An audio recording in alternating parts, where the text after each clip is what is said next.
The views and opinions expressed on this program do not reflect the company, owners, management, staff, clients, or partners.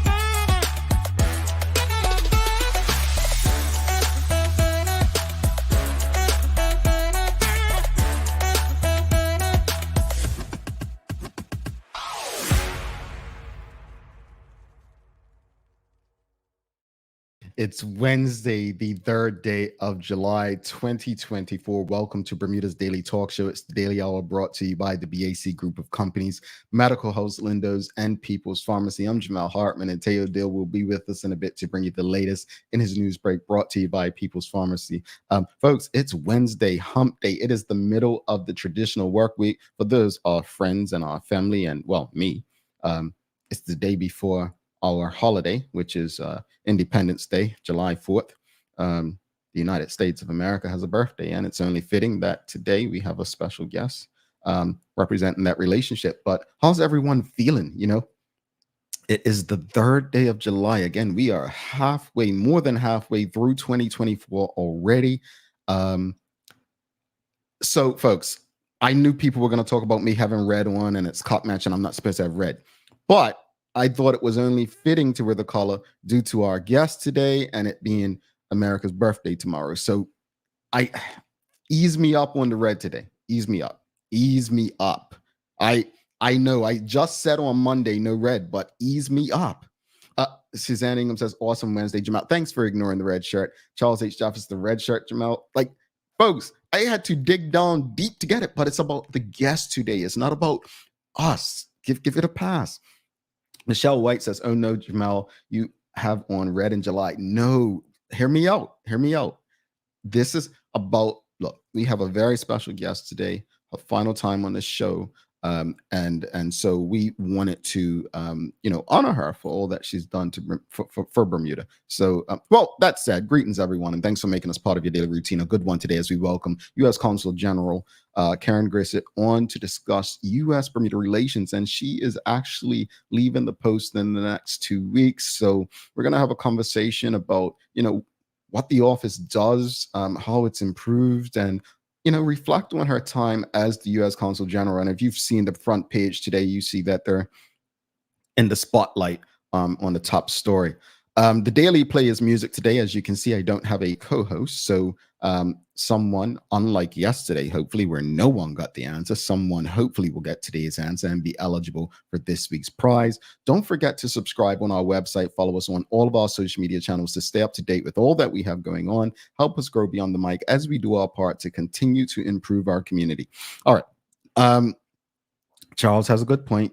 You had white and blue to choose from. Yes, this is true. This is true. Michelle White says, next time, put a warning on the promo page. Suzanne Ingham says, Jamal, it's a shirt. A shirt. You have clothes on. It's just a shirt. She's touched it. Thank you, Suzanne. Thank you for overlooking that. Such an unforgiving crowd. My goodness. All right. So let's get to it.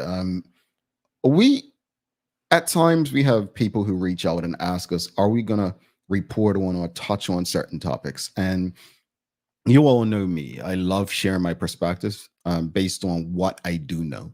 What I do know is like anyone else. Sometimes what we know is only what we know. And that doesn't mean that we know it all. That doesn't mean that we're lazy and don't care to know more. It's just sometimes we only have the information that's available. You may have heard that last week, an announcement was made that BF&M and Argus were to merge. And a lot of people of all ages, of all, backgrounds last week had opinions on this. But last week they announced that they were merging and will combine in an all-stock transaction. The plan is for the fourth quarter of 2024. Now, they highlighted that this, will be beneficial. Expected benefits: enhanced portfolio of businesses across property, casualty, life, health, and pensions, greater scale in healthcare to help mitigate rapidly rising costs in Bermuda whilst continuing to deliver high quality care to the islands communities they serve. Expanded geographic reach with established and recognized brands across Bermuda, the Caribbean, Gibraltar, and Malta. Greater ability to invest in an enhanced digital offering for their customers and partners. Complementary work cultures in a shared ambition to capitalize on exciting growth opportunities, drive operational excellence, and deliver outstanding customer service. Strong commitment to Bermuda and to supporting local talent development.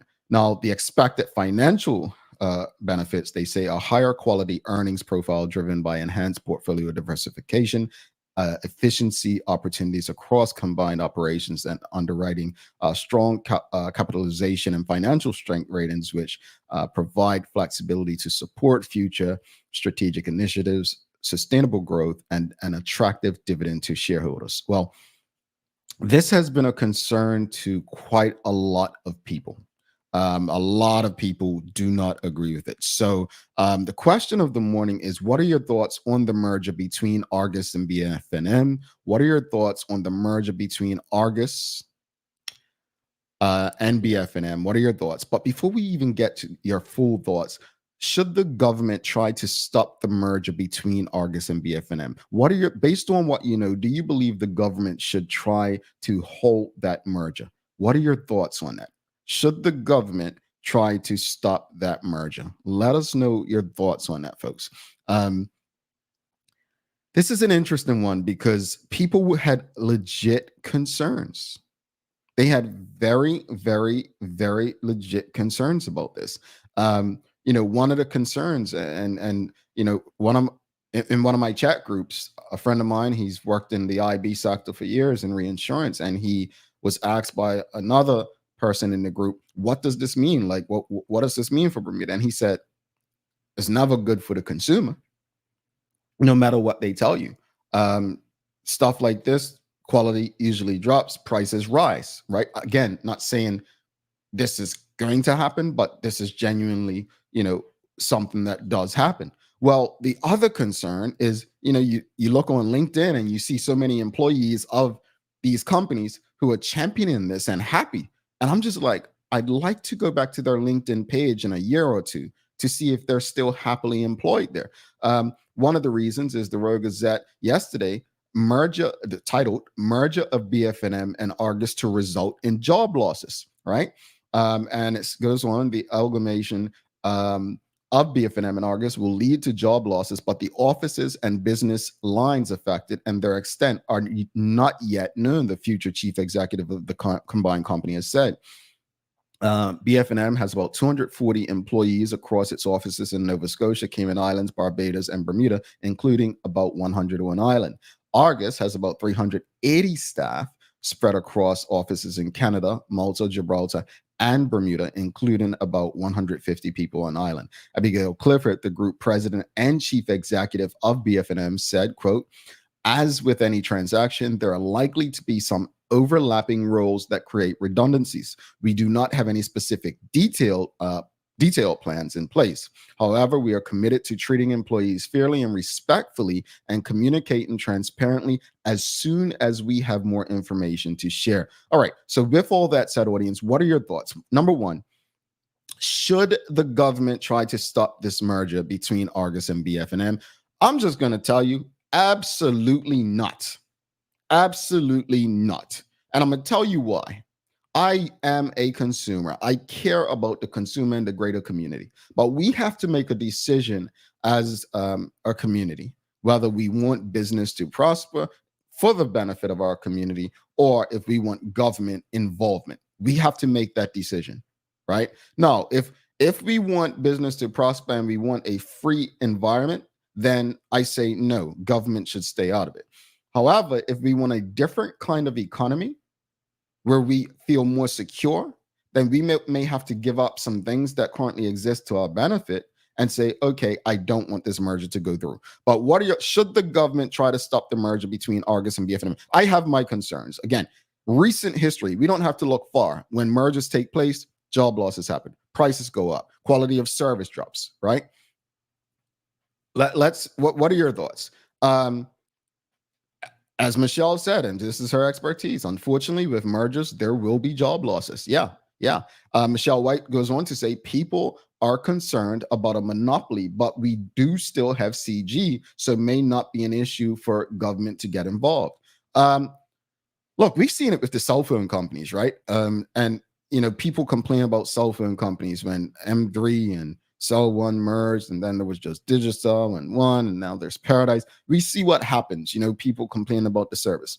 At the end of the day, I believe that when mergers happen and job losses happen, I've said it on this show before as it relates to redundancies.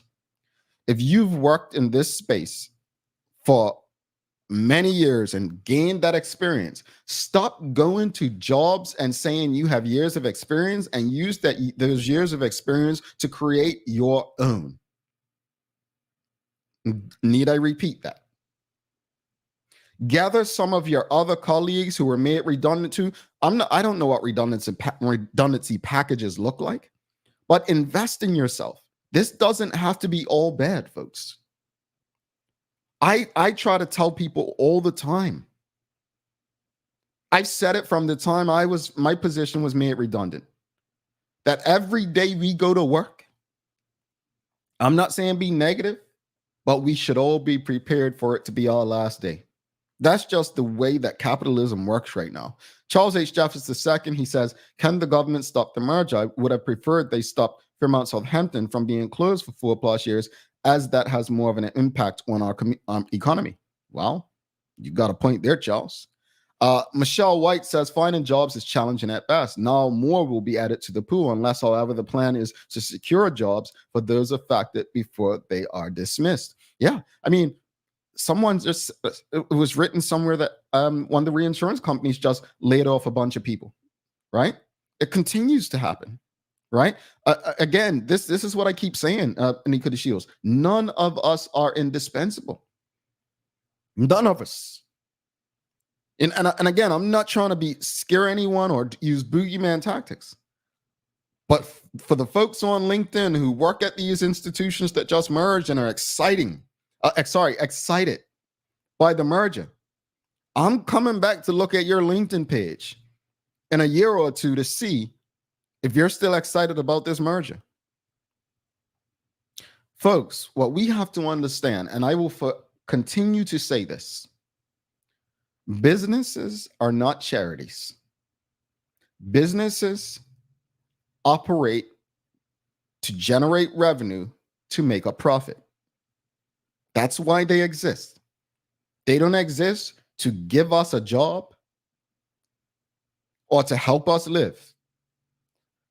But if we have a skill set that can help them achieve what their overall goals are, then we have an opportunity to make a living as a part of that company, as long as they see fit. Does that make sense? Suzanne Ingham says, yes, but doubt government will do it. She believes government should step in. I don't think it's a good move for us paying into it. It's leading to universal health, and many, many people will lose their job, which will create more issues for us. Things will skyrocket. Well, that's a legitimate concern. That's a legitimate concern. I get that. Taylor Dill says, instinctively, I think government shouldn't intervene. Yeah. Argus and BFM know more about their business needs that led to this merger than anyone else. Also, what Charles said, not sure whether the state has the power to cleanly block the deal. Okay. Well, Ricky Brathwaite on the merger, he's the chief executive of the Bermuda Health Council, said, there have been some fairly significant studies done on this type of merger. The evidence points to potentially lower prices paid to providers and higher premiums, as there is a lower incentive to pass savings to customers. Understanding that data and history of these types of mergers, the Health Council has a significant responsibility to ensure that the provider reimbursement, especially for essential services, are fair. Goes on to say, create healthy competition between the commercial insurance market and the public insurance market. He says, we also advocate that there be a look at the public insurance market model to determine if consolidating resources between entities such as GEHI and HID will allow it to be more competitive and responsive to the market. To do these things requires enactment of all of the health council functions and the relevant regulations implemented. We are, however, happy that recent legislative efforts are putting us in a much better position to be supportive of a more fair and cost-effective health system. So that's coming from the chief executive of the Bermuda Health Council. Again, what are your thoughts on the merger between Argus and BF&M? Again, I think, I'm not quite sure what government or the Health Council can do, but these businesses are going to do what they believe is best for business, right? I know it sounds messed up, but that's what businesses do. I agree. The government should not step in, because I see not down there, because I believe it would set a bad precedent. Yeah. Anika DeShield says, we have increased the retirement age and many need to remain employed past 65. How will they make out during these mergers and acquisitions? I think that's what M&A stands for. What are your thoughts, audience? What else? What are your thoughts? What are your thoughts on this merger? What do you think? Is this good? Is this a good thing for Bermuda? Is this a good thing overall for our economy? We can focus on the bad. Are there any positives for consumers and the overall community in Bermuda? Sean Smith says the shareholders of these companies have exercised their rights and approved the merger. Absolutely, Sean. Absolutely. Look, as a business owner, some of you are entrepreneurs and business owners.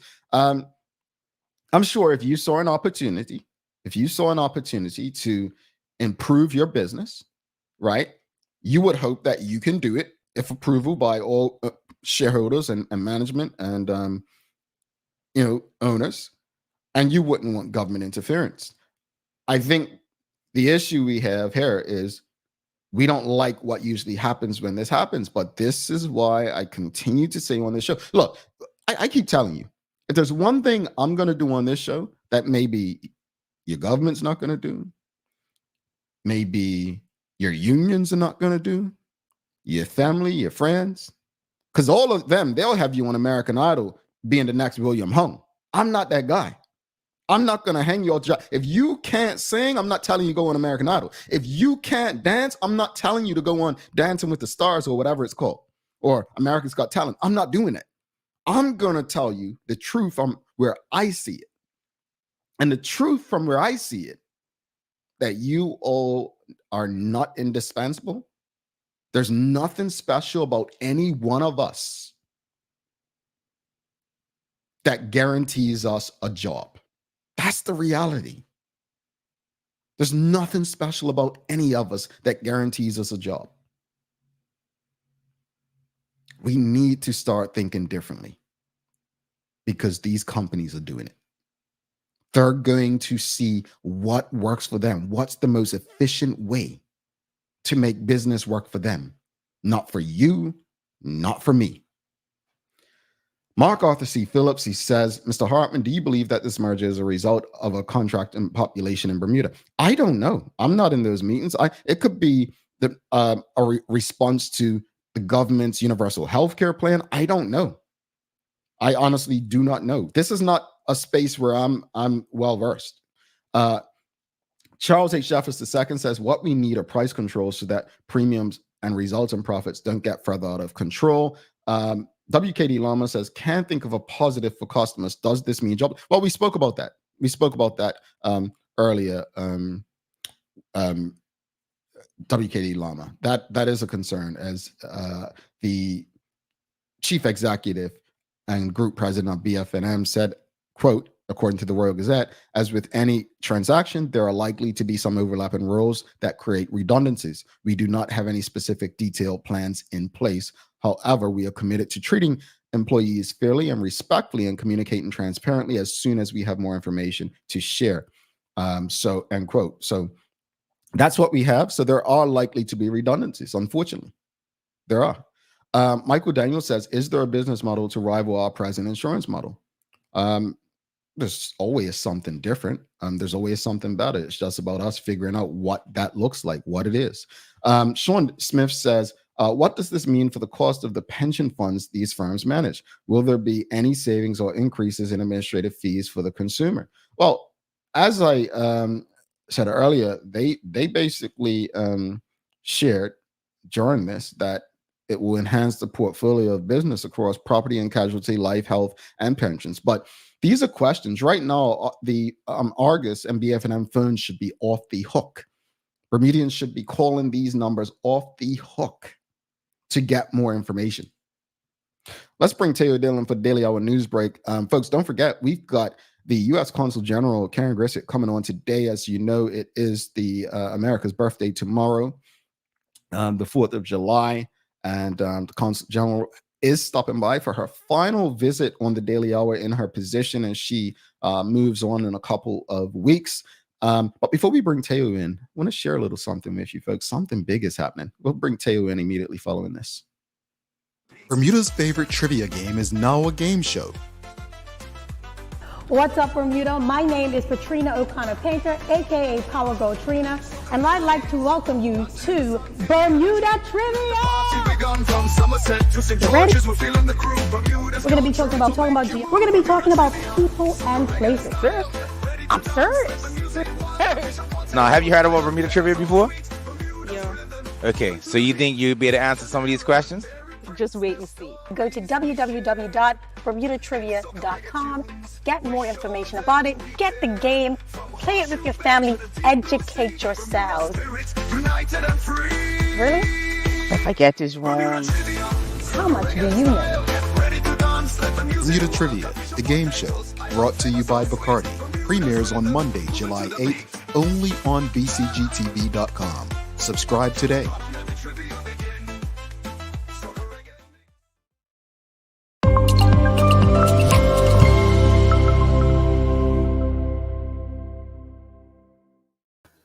Morning, Jay. Congratulations on that fantastic announcement, which is wonderful, wonderful news for everybody. Easy. Thank you. Yeah. Now, I wanted to introduce a potential question for Patrina that I'm pretty sure is not in the current pool.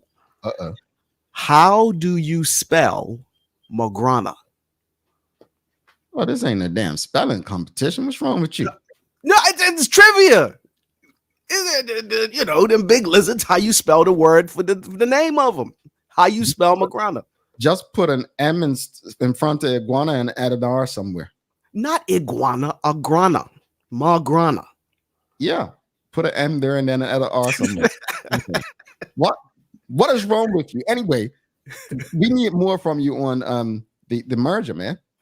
Oh, well, like I said in the chat, honestly, I am completely under-equipped to provide any sort of useful insight because I don't know how the insurance business works enough to say anything of value. But just instinctively, I believe that these two companies who've been in business for decades, got a whole bunch of institutional knowledge, if they were able to make a pitch to their shareholders that this made sense for both companies, it probably does. Now, that does not mean that it makes sense for their consumers, right? That's a separate question. But if they're satisfied and their shareholders are satisfied, I just don't know whether or not it makes sense to intervene. I think we're both on the same page. I know we got to rock with the news break. What you got for us today? Well, some horrible news, to be honest with you. Anybody still claiming that climate change is a hoax needs to chill and sit down. We have just seen the earliest Category 5 hurricane on record. As Hurricane Beryl hit the Windward Islands on Monday and is likely to impact Jamaica in a couple of hours and the Cayman Islands before hopefully fizzling out in the Gulf of Mexico. Now, Hurricane Beryl's Cat 5 status means its maximum sustained winds are at 165 miles per hour. Beryl is the earliest hurricane to reach this strength on record in the Atlantic, beating the previous record by over 2 weeks. The previous earliest Cat 5 was Hurricane Emily on July 16th during the hyperactive 2005 Atlantic hurricane season. Beryl seems to have been juiced by the record warm water temps in the Atlantic Ocean. Now, we've all heard and seen that hurricanes are increasing in intensity. Bermudians notice, but let's see if we can experience a short explanation for exactly why this is happening at this point in human history.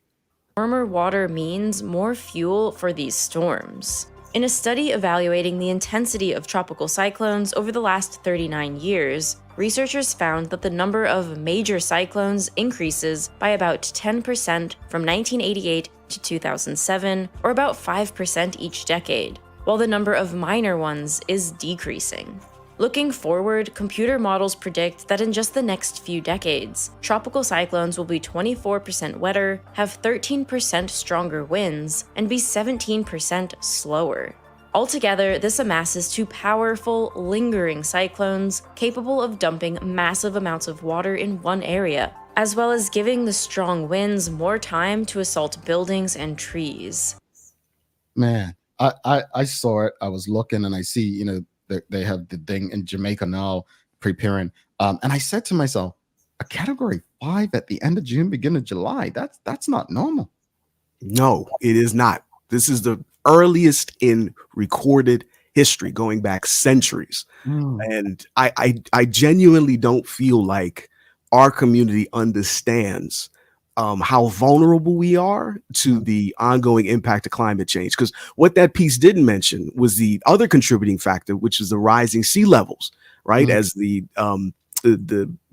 glacial caps on the poles continue to melt, the level of the ocean will continue to rise. And in a place like this, like that can mean people's houses don't exist anymore. Yeah, right? Yeah. I just want us to be more conscious.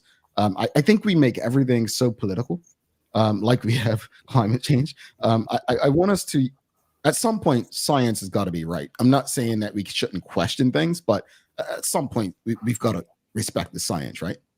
Yeah, I think the fundamental problem and that social media has basically created is that we no longer have a genuine consensus about observable reality. Right? Like it used to be, we all agreed that the sky was blue, the grass was green, the air is something you breathe. And now, if you get in the right Facebook group, you get constant affirmation and reinforcement that the sky is in fact red. Yeah. And anybody that thinks that it isn't is evil globalist trying to steal your blood and make you a machine, right? I don't know how you fix that. Yeah. Now, I have some more really bad news, so I apologize for this too. According to the BPS, our roads are even more dangerous than any of us may have expected. Operation Vega, you remember the BPS's ongoing traffic enforcement initiative, has discovered that between 4 and 6 road collisions are being reported every single day. That's about 35 a week or over 1,800 per year. Now, as of 2019 in Bermuda, there were just over 49,000 vehicles registered. This means every day, one vehicle in 27 has a collision. Now, here's why this matters. The U.S. is reported as the country in the world with the most vehicle crashes per capita. But if you look at the stats, their crash per vehicle ratio is about 1 per 47. Which means you're almost twice as likely to get in a collision in Bermuda than the US. So yeah, we got to do a lot better. And this background footage that I sourced is from a full-length documentary on YouTube called Bermuda, We Have a Problem about dangerous driving. You should definitely watch it. But Teo, we were discussing, I think Maya and I the other day, what that video just showed, that was shown as you were talking, was, people distracted driving, right? It's a pet peeve of mine. I know we focus so much on speed and driving under the influence, but distracted driving, in my opinion, I would love to see the stats from, I keep saying when the police report these collisions, we don't really know what caused them, right? I would love to know what actually caused them, because I guarantee you distracted driving has got to be high up there. And I'm wondering if legislation reflects that. Like if you're under the influence, I know it's like automatics, like a year off the road, 18 months. Maybe we need to do the same with distracted driving. I cannot stand when I'm driving, especially on the highway, and I know someone, they look like they're doing something. I go past and I just slightly look, and what do you think they're doing? They're on their phone. That is the biggest, because you're putting so many people's lives at risk simply because you want to respond to a text. Player, trust me, if somebody's not in desperate need of your assistance, can that not wait? Or can you not? Yeah. See, Jay, you and me are old enough to remember when a time when if you were in transit everybody accepted that you were inaccessible, right? Because people didn't have cell phones. So if people knew you were in a car going from point A to point B, you could not be reached until you got to point B. Yeah. But now the expectation is that folks should respond, instantly at all times in every circumstance. And that is insane. Like, it doesn't make any sense. And yet this is the cultural consensus that we're operating under, which leads to these terrifying statistics. Yeah. And one more quick thing. I mean, Bermuda's not big enough. Like, you're in a vehicle, unless you're in rush hour, 15 to 20 minutes at most. You know what I'm saying? Like, the average drive in the US has got to be like 45 minutes to an hour. And it's much longer. You're just going faster. So I think we need what's so important where we have to respond? Okay, I'm done. No, I'm with you. Now, finally, I got some good news. The Bermuda National Trust has new leadership, with Mark Orchard replacing 7-year president Alana Anderson in the role.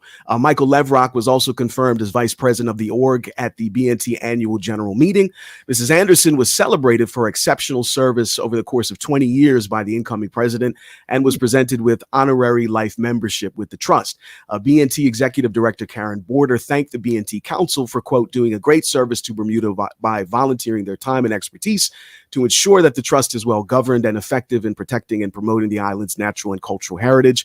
On the low, the BNT is one of the most important charitable orgs on the island. Like, they do more to protect our cultural history than almost anybody else. And also Alana was in my class at high school at Warren Academy. So I'm super proud of her term, and she has earned a well-deserved break. I'm sure she doesn't mind being attached to you. Okay. See, you can't resist, but neither can I, so I can't be mad at you. Now, this story I think is really interesting. Cricket lovers and cricket haters have the opportunity to share their views about the sport via a new survey being conducted by the Bermuda Cricket Board's 3 summer interns. A BCB rep shared that the goal of the survey is to gather valuable insights and opinions from the local community regarding cricket's popularity, challenges, and opportunities for growth. The team will be touring the city of Hamilton this Friday to engage directly with you on the subject, and you can find the survey online via the BCB social media platforms. You've got until July 15th to participate. So, all that to say, I'm not know if you remember, Jay, but the first place that we ever met, I think, was at Western Stars Cricket Camp in the early 90s. No, it was before that on Hunter's computer care thing. But yeah. Oh, yes, you're right. My bad. I'm sorry, bro. We did cricket we did cricket camp together. And we obviously were in our like 9, 10 to 12 or so in that space. So we've been involved with cricket for a long time. How do you feel about cricket? Not cup match, not kind of game. I mean, cricket. I think we, as a community, we don't have attention spans long enough to stay focused on things like cricket anymore. I think the attention spans of and I'm not just talking about young people, older people too. Like, they don't want to sit off at a game all day. Like, they want to do this and they want to do that. We live in such an instant time. I think that impacts it. No, I think you're right, because I was thinking about how the decline of Major League Baseball in the U.S., where that used to be like the sport in that country. Last time. Yeah, it is not anymore. And I think it's because it takes too long to finish. Yeah. There's gaps between the action in a way that just doesn't fit. People no longer want breakfast, lunch, and dinner in one spot. That is a very good way to put it. So are you going to participate in the survey? Can I? Why not? I'm not. I mean, yeah, maybe I will. It's on their socials, either Facebook, Instagram. Maybe I will.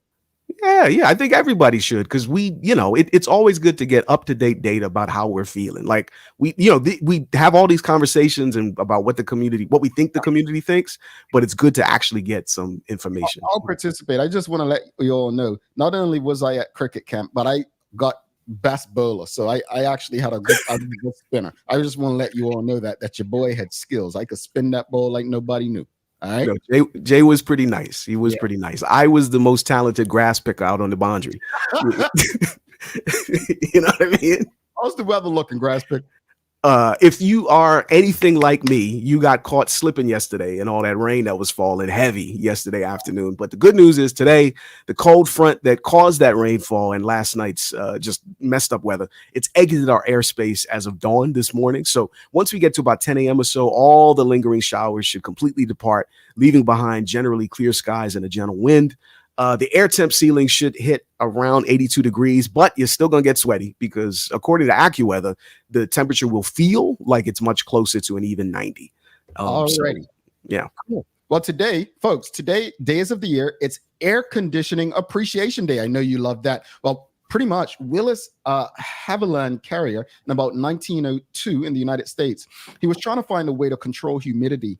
And in the printing plant he was in at the time, he discovered that when air passed through water filter coils, the air cooled off as it moved through, helping maintain consistent ink alignments and paper dimensions. While he originally invented it for the printing plant, his invention became highly demanded, and thus he created the Carrier Air Conditioning Company of America. Today, ACs are practically vital to every residential home and automobiles, and this significantly increased during the 1950s. Hence, Air Conditioning Appreciation Day, which celebrates the birth of this remarkable invention, as well as its long history. Teo, Dill, and audience, when do you turn your air conditioner on? When it gets hot, or is it like May? Do you have a specific date? Folks, when do you usually turn your air conditioner on? Teo?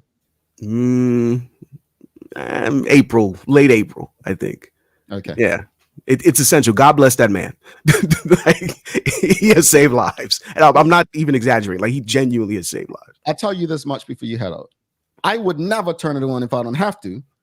And I didn't turn it on because I don't want to pay that bill. So I'll get me a little Amazon fan and I'll put it on me wherever I go in my house. But unfortunately, I can't do that because of the humidity. So, yeah, I turned it on and it hits about 95. 90. Lord have mercy, bro. Oh, I'm cheap like that. No, I'm fruit. You soon. Have a great day, bro. all right, man. Take care, y'all.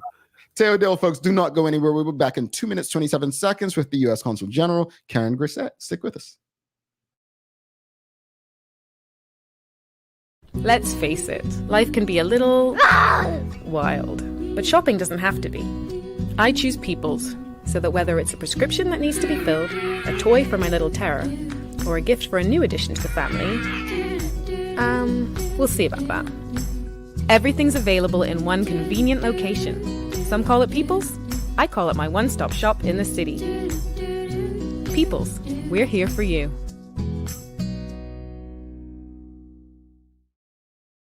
Welcome to the new bulk store, Lindo's Next Level. Wake up in the morning with enough coffee to keep you running throughout the entire day.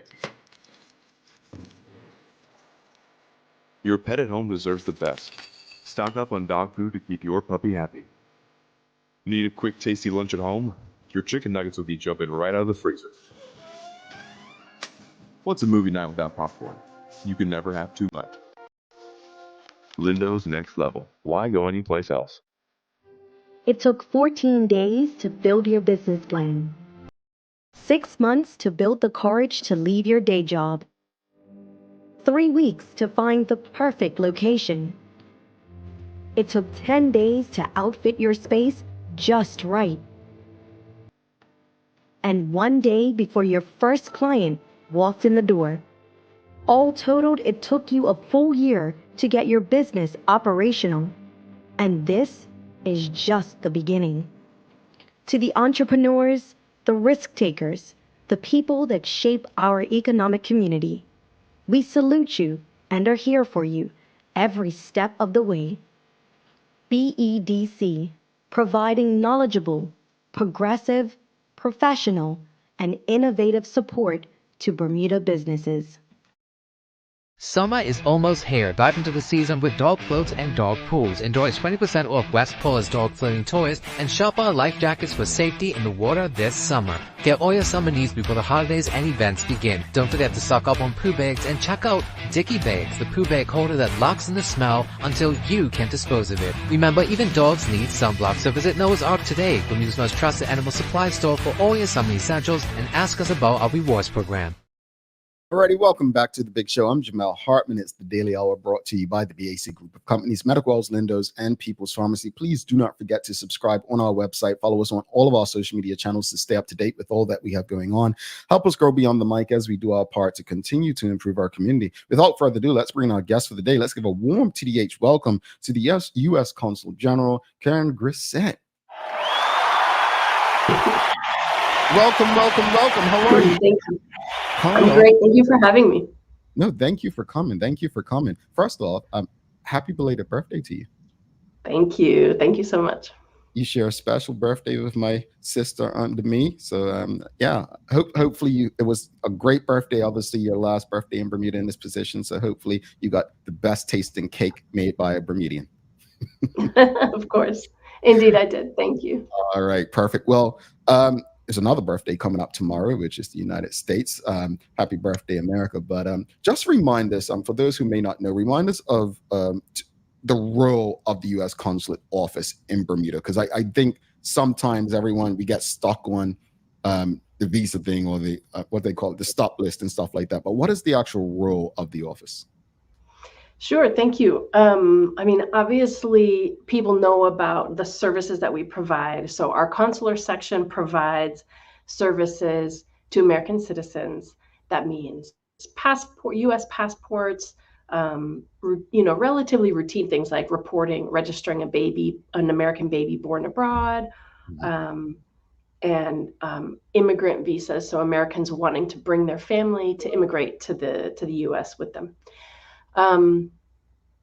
The consular section also provides services that people know about, and we can talk about as we get into the show if you like. Visas, visa waivers, recommendations for waivers to visa ineligibilities, or what you refer to as the stop list, and also emergency services. So for example, if there's a death of an American citizen, or someone's sick or destitute or needs to be returned. So all those services are provided by our consular section. That's one small section, but then under the consulate, we have a lot of other services, including we have 15 Customs and Border Protection officers. We can talk about them. They provide pre-clearance and other services through Customs and Border Protection. And then the rest of what we do is a range of services that strengthen the relationship between the United States and Bermuda. That ranges across sectors, from security to education to sports, you name it. There are many that we can talk about. Indeed. Thank you. And we're going to talk about all of those things. But let's, before we jump into specifics, just speak to the audience and let them know how U.S. Bermuda relations have improved in recent times, because your office is busy. Obviously, I follow on social media, and it's always something. And without social media, I wouldn't know, but speak to that a bit.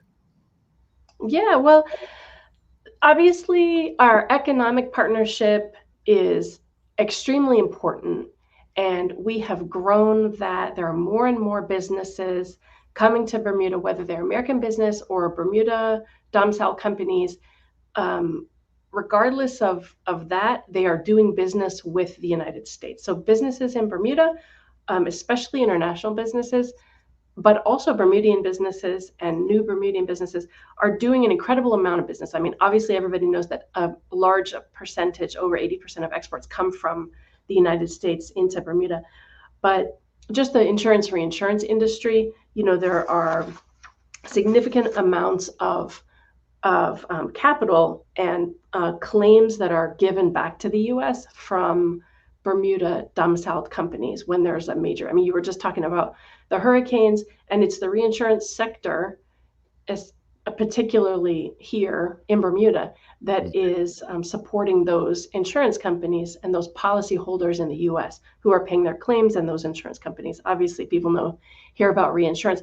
Why is that stronger than ever? I mean, right now, we're just trying to be extremely active and listen to what people need. And, what I can do on the business level, of course, I don't involve myself in the day-to-day, just like you were talking about with the merger, unless it rises to the level of government involvement.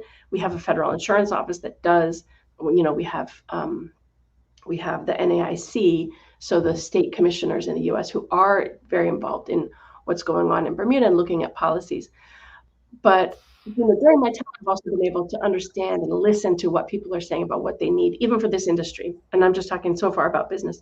So, for example, I have heard a lot of Bermudians saying that we need more Bermudian actuaries. And I've heard insurance companies saying we need more Bermudian actuaries. There's a cry for more Bermudians in the sector, but there are not enough with the right skills. So we took advantage of that to create a program with Morgan State University. That's the HBCU with actuarial science degree. And hopefully you saw that in social media and in the paper, where we have gotten companies to sponsor students, high school students, to go to Morgan State for a summer program in actuarial sciences. They're there right now. The first two went, one from Cedar Ridge, one from Berkeley. They're doing a program in actuarial sciences. If they do well, they'll receive probably admission and scholarship to Morgan State University in the actuarial sciences program. So, that's one example of how we're growing the relationship. I love that. And sticking with education, because I think, obviously my connection with the US first was education, having gotten all of my degrees in the US. But there's so many different educational opportunities that have come, especially under your tenure. Recently, it was the ASU opportunity. Just why is the US still a great option for Bermudian students and to consider? And how does the consulate's office go about assisting with that? Yeah, thank you for that question. The US is still a great option for Bermudians to consider because we have what we consider to be the best universities in the world, but we also have a different model of university. So, you studied in the US, you know that you're not just head down in the book focusing on your major, which is unchangeable. You're part of a college or university community, a town, a support system. You come in and nobody actually expects you necessarily to know what you're going to major in. You're expected to come in and take introductory level classes. If you know that you want to go into law or you know what it is, great, do that. But if you're not sure, you can come in. And even if you think you're sure, you can change. There are a lot of other things that you can do while you're at college. You can join a fraternity. You can play sports. You can be part of clubs. You don't have to be elite level to participate in sports. So it's that development of who you are as a human being and who you will be as an adult, and very formative years from around 18 to 22, where you're in a community that's strong. But also we also have among the best colleges and universities in the world, top research institutions. I think one of the tricky things for Bermudians is the sticker price of US schools can often look very high. And it's hard to understand that you have to apply to that school before you know what kind of financial aid they're going to give you. So I was happy at the recent ABEAR intern reception to see the two young men who are going to St. John's University, Miguel Rivas and Kaylin Richardson. They're, not only do they have a full tuition scholarship from ABEAR for St. John's University, but their additional scholarships mean that their flights are paid for, their books are paid for, their meal plan is paid for, everything. Georgia State University has a large endowment that's raised by folks here in Bermuda who organize every year the Bermuda Railway Trek. So they have money available for Bermudians that's ready to be taken up. We've brought Troy University. They've signed a partnership agreement with Bermuda College, as has Flagler. They've expanded. Kentucky State has expanded transfer agreements, articulation agreements. That means that graduates from Bermuda College can go. But Troy has also offered in-state tuition to any Bermudian who with a 3.0 grade average in-state tuition. So we're talking about $13,000 a year. That might be more expensive than a UK resident rate, but that doesn't consider that it's very cheap to fly to the US and it's very close to fly to the US, and the weather is good in many parts of the US. So there's a lot to think about. And then you mentioned ASU. Obviously, we also talked about climate, and we can talk about that, but ASU, now Arizona State University, is here. It has merged with the Bermuda Institute for Ocean Sciences BIOS. So ASU BIOS now is an entity. So Bermuda has a US university here on the island. We've really worked hard on what matters. And one of the things that I've stressed that I think matters is scholarships. And so we just saw that announcement of 5 full tuition scholarships to ASU, and also a reduced tuition rate that I think you saw for all other students. So there's a lot of options. We have a partnership with Bermuda College for educational advising. We have all this info on our website. But students today, I know that they're really conversant and able to do research and find some of these on their own as well. Yeah, I love it. Can you, and not only that, but even once their studies are done, you still have the optional practical training opportunity, correct?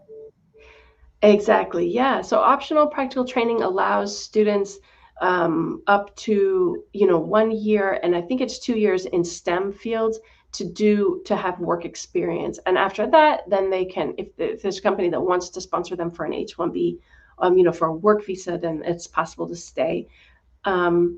So yeah, it's not, also students are able to conduct certain work while they're in college. So if they need, I did that, for example, but even international students are able to do that. And then a note to the those Bermudians who actually have an American citizenship as well, that there are some of those types of students who can apply for fill out the FAFSA, the Federal Application for Student Aid, and they might be eligible for Pell Grants, for U.S. government grants. And there's a very bright young woman that is headed to Howard this year, and she just told me that she's gotten that in. She's getting information on the grants that she's eligible for as an American citizen, although she hasn't lived in the U.S. before, but because she's an American citizen. So that's also something to think about for some of your audience.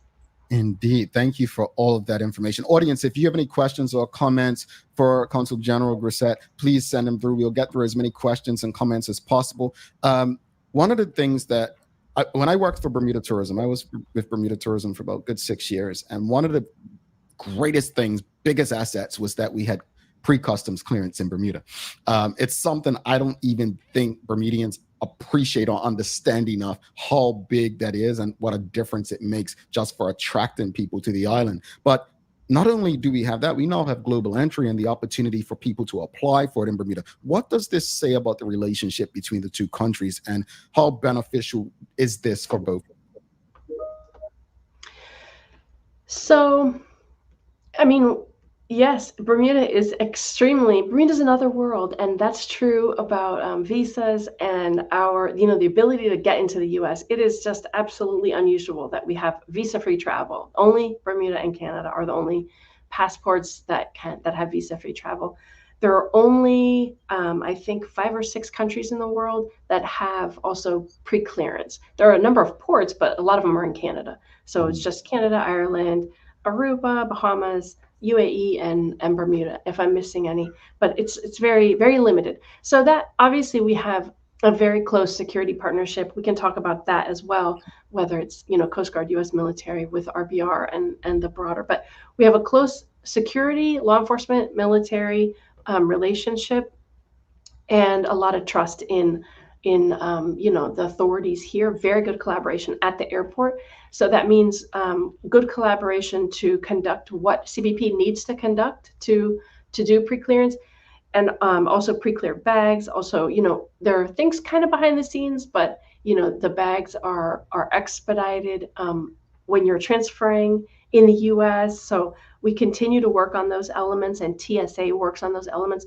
And then global entry, it's not available for every passport holder, but for those who are eligible for global entry, you can go online, apply for it. And when it comes time to do your interview, you can either do that, arrive a little bit early at the airport, and you can do that when you're there departing through CBP, through our pre-clearance, or you can set up another appointment, call the number. It's on the, on our website, on the airport's website, call the number for CBP and set up an appointment.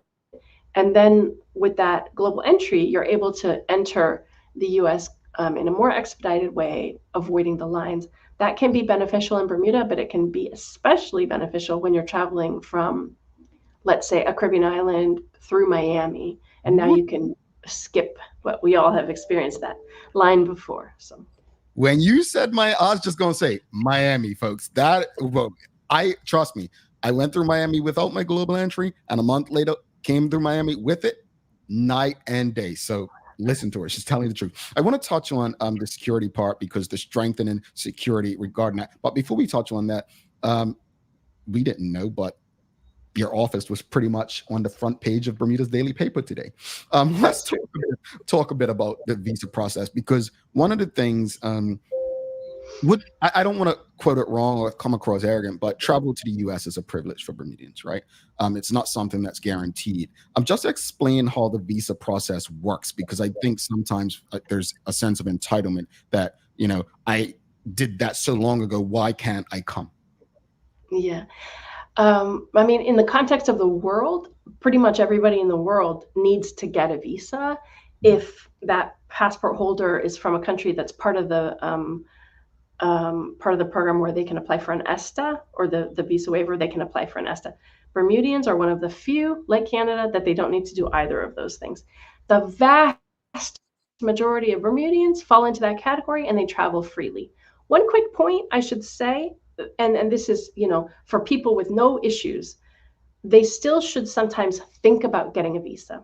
When you travel you really want to go on vacation to the Maldives or something, and now you're returning and you have a direct flight that goes to the US. Now you're relying on the airport authorities in a certain place to know that you don't require a visa to go into the US. And as you have read in the papers, sometimes Bermudians have problems because they don't have that visa. It's not, it's not required to get a visa, and we can't tell travelers, and this frustrates us and them sometimes, because we don't say you must get one, because it's not true. But if you don't want to have trouble when you're trying to board that nonstop from Bangkok to JFK, or if you want to argue with the airport person there, but so that's one thing to keep in mind. We'll never say that you have to do it, because you don't have to do it with a Bermudian passport, but you might want to. It might save you some trouble. Same with students. They don't have to get one, but it might, if they're coming in from other than Bermuda, it might save some trouble. For the small percentage of Bermudians who have a criminal record, they have an arrest or a conviction, those people have a criminal ineligibility to travel to the US. And of course, they can't travel visa free. They can't travel at all. What they can do is come to the US and request a waiver of that visa ineligibility. And we go through a process. Now, I hear complaints all the time about how we don't process those. There's a new stat that I asked my team for so that I could share it, because I knew it was high. And indeed, over 90% of the people who come, you're hearing this first here, because this is not a stat we've previously publicized or shared, but over 90% of people who request a waiver of that criminal ineligibility, request a waiver to be able to travel, are granted that visa. So when you hear that people are saying that they are on the stop list, they can't travel, we're talking about a minority of people with a criminal conviction. Often the ones that are not recommended are people who have a recent conviction, they have a sexual assault crime, or they've had a waiver in the past, and then they have had another offense, particularly in the US.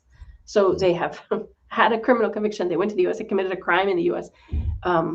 That goes against what they told us, that they had reformed as a person and that they were not planning to do anything wrong again. So turning to the front page story, spent convictions hinder US visa. I would say any conviction, any arrest and any conviction hinders your ability to travel to the US. The issue that's being talked about in the paper today is that a case that was brought to the ombuds where an applicant for a visa was said that he or she was surprised that their conviction that had become a spent conviction was shared with the U.S. consulate. So in fact, it's actually the applicant, when they request a visa, we ask, do you have any arrest or any conviction? And they have to say yes. So it's not the Bermudian authorities that are telling us, it's the applicant for a visa that's telling us. And now when you tell us truthfully, as you have to, that you have that conviction, you have to provide information about it. And that information comes from the courts.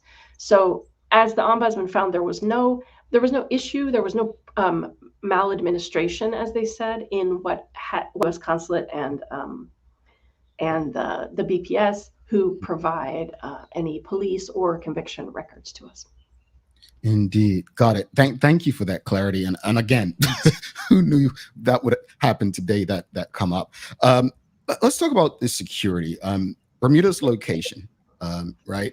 In the Atlantic, just east of the mainland. How important is Bermuda's location for the United States? And, 10 years ago, we really didn't have a Coast Guard. Having a Coast Guard being able for our regiment soldiers and our police officers to do FBI training, regiment officers being able to travel to different U.S.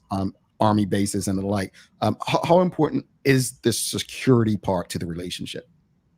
Yeah, I think it's very important. Obviously, the security defense part of the relationship involves Bermuda and also the United Kingdom. We obviously have no closer partnership than with the United Kingdom. And that extends to our security partnership with Bermuda. I'm very proud over the past 3 years to have restarted our Coast Guard joint patrols. So we have you've probably seen them here both in Hamilton, they've been in Dockyard.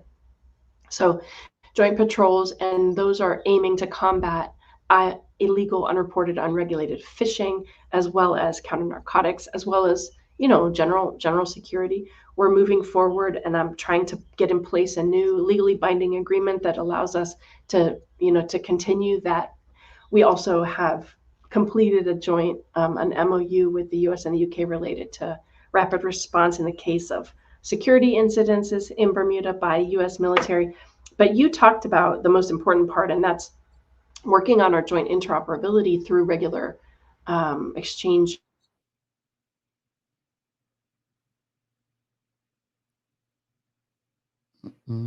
Or you mentioned the FBI Academy or the U.S. military coming here. We've seen, and I think people have seen U.S. Navy planes here over the past month. And so that's just a regular part of our exchange. It keeps Bermuda safe. It keeps the United States more secure and more safe. It strengthens the U.S.-UK partnership. And it is very important. Obviously, it builds on the over 50 years of having a U.S. base here in Bermuda. Indeed. I remember when the base closed, I was like, is this the end? What's going to change? Back in the mid-90s. We do have a question from the audience real quickly. Charles H. Jeffs II, he's asking, doesn't our airport have the ability to have TSA pre-check line? I don't know if that falls under your remit. Well, that's really a question for Skyport. I will say that TSA is involved. TSA is involved in Bermuda, and TSA together with their UK counterparts, they do work to look at the sort of TSA equivalent pre-check area. That's not TSA administered. That's administered by Bermuda. And it's up to Skyport to decide how to allocate those lanes and how to get that personnel to a level that they might dedicate one for pre-check. Because when you dedicate one for pre-check, that takes it out of commission, if you will, for any other passengers who are not pre-check. So, so it's a cost benefit analysis, I think, for Skyport. We could probably do it from our side, from the sort of the U.S. side, but we're already involved because the screening has to be done to a TSA standard in order for people to go through pre-clearance and then come directly and transfer. So, we require that TSA standard already. Indeed. Well, got to touch on this. Your time in Bermuda has come to an end. As you reflect on your time, what are you most proud of? What do you think, when you look back, you felt accomplished doing or being a part of that? Yeah. Wherever I've been in the world, changing people's lives when we have the ability to really make a difference that changes the course of somebody's life. And that usually means a young person. That's always going to be the most impactful. So we talked about the Morgan State University partnership, those kinds of opportunities that we can present. Bermudians are so fortunate, and as are Americans, I think, to have so many opportunities. But still, there are great things that we can do. So education is the core of what I'm passionate about. I've been excited to visit so many primary schools and up through middle and high schools. Whether it's NASA, we've brought Globe, a STEM program, back to Bermuda into at least one primary school, and we're looking to expand it. We've brought NASA educators into high schools here, into a couple of different schools. So we've brought books to talk about Earth Day or to talk about any number of things. I'm proud to have been present, to have been, accepting every invitation that came my way. So whether that's being at USA Track and Field to support that partnership, whether that's highlighting an American artist like William Wegman, or we had a curator from the Met, or, whether it's an exhibit at the Bermuda National Gallery or Masterworks, or any of those, highlighting that and being able to celebrate, being able to host that at my house. So whether it's sports, whether it's art, whether it's, climate and supporting what BIOS has done, we were able to give a grant to BIOS that brought more Bermudians into BIOS to kind of explore that in a residential setting so that they could experience what is it like to be in a US style research institution and to live there. And is that something that they're interested in? BIOS is a globally important organization. I'm proud that it's a US organization as well as a Bermudian organization. I'm proud that ASU is part of it. So which other areas? I mean, I'm really proud of the security partnership that we've really increased our Coast Guard collaboration. The US Coast Guard tall ship Eagle will be back in just 4 days on the 7th. You'll see it again in Hamilton Harbor. It will again have free tours. We welcome everybody to join and to come on board. We have a US election coming up. And we are, of course, neutral, but we will help people to register to vote. I'm proud that we are getting that information out, and we'll continue to get that information out to support Americans on the island in whatever way. And then leading a really exceptional team is probably what I'm most proud of. There are about 50 people overall that work under the U.S. Consulate umbrella, dedicated people with many, many years of service who engage with the public in a variety of ways and who support the work of the American people here in Bermuda and do a great job. So I'm really proud of what they do, and I've been proud to be able to lead them. Yeah, I think if I'm not mistaken, you're the only one in my lifetime that experienced something as damaging as the pandemic. And I just want to give you props. I mean, the questions at that time that you had to deal with your office, people, wanting to travel and they didn't have the vaccine. Yes, the vaccine. Yes. So no, I congratulate, but I just want to share a few things. Suzanne Ingham's asking, can't you stay longer? Right? And Michelle, I could. She sums up. She says, "This has been a very informative conversation. I have to go, but must first say that, Ms. Grissette, you have left big boots to fill. You have been the most engaged USA representative to date." And I would say, honestly, I mean, I learned so much just staying engaged with the social media, keeping us up to date and the like. As you leave, I mean, I'm not sure if you can, what's next for you and your family? Yeah, I'm really excited. We looked at jobs overseas. I was offered jobs at other embassies and consulates overseas, and I was offered a really great job back in Washington, D.C. So I'm going to go back to Washington, and I'll be managing director for policy for one of our undersecretaries of state. And my husband will be working. My kids, we have a home there. That's where we were most recently. So we're excited to go back to Washington, and then I'm sure we will be overseas again in another post, and I'm sure we'll be traveling back to Bermuda to see our friends. I mean, I didn't mention my family, but they've loved it. My kids have been in school here. They're small and getting bigger, and they've loved their time. They've loved the beauty of the island, but most importantly, the people of the island. And obviously they have a lot of relationships that they've built over the past 3 years. So we'll definitely be back to see their friends and to see our friends. I just want to say thank you for embracing Bermudians and Bermuda. Really appreciate, the engagement level and just always being ever present in the community. I mean, thank you for being one of us, and all the best. And don't be a stranger to Bermuda. Stay in touch. Thank you so much. It's been a pleasure. Pleasure to talk to you. All right, likewise. Karen Grissette, thank you so much. All right, that was the U.S. Consul General, folks. If you appreciated today's conversation, please give us a thumbs up, a love, a like. Make sure you share that conversation with your friends, your family, your colleagues. Also, Camille Haley says, great updates on the consulate's social media, Facebook, Instagram, U.S. at U.S. Consulate Hamilton. Folks, you can get everything there. They have really awesome at sharing updates with you. So if you need any sort of information, you can feel free to just follow them on social media. We're going to take a quick break, be back. Someone's going to be eligible in 1 minute, 47 seconds to be, well, have a chance to be eligible to win this week's prize. So stick with us. Don't go anywhere. Bermuda's favorite trivia game is now a game show. What's up, Bermuda? My name is Patrina O'Connor Painter, aka Power Girl Trina, and I'd like to welcome you to Bermuda Trivia. You ready?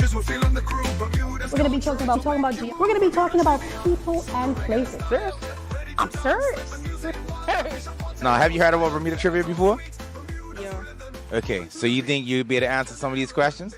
Just wait and see. Go to www.bermudatrivia.com. Get more information about it. Get the game. Play it with your family. Educate yourselves. Really? If I get this wrong. How much do you know? Bermuda Trivia, the game show, brought to you by Bacardi, premieres on Monday, July 8th, only on bcgtv.com. Subscribe today.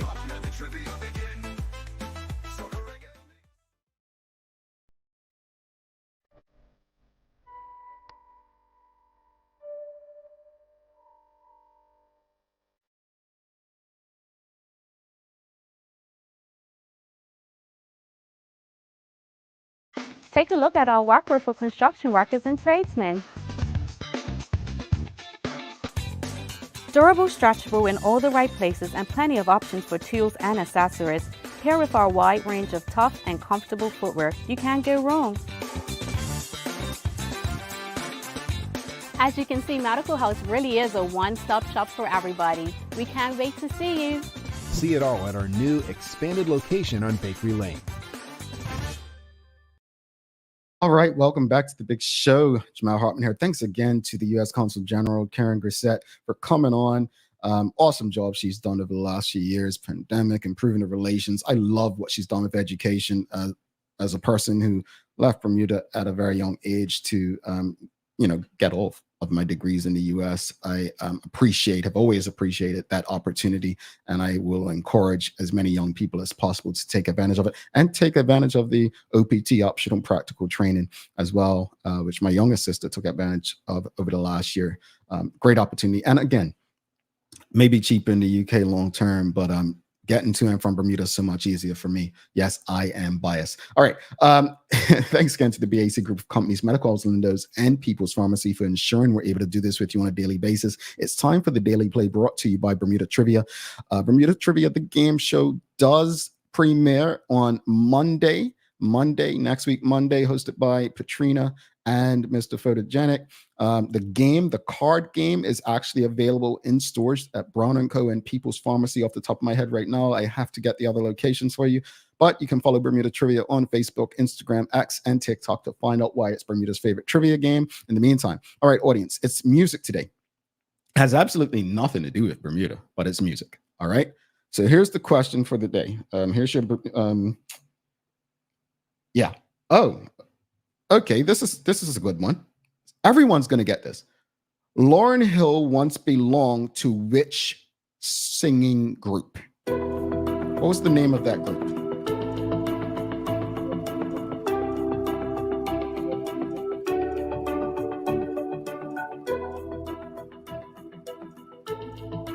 Okay.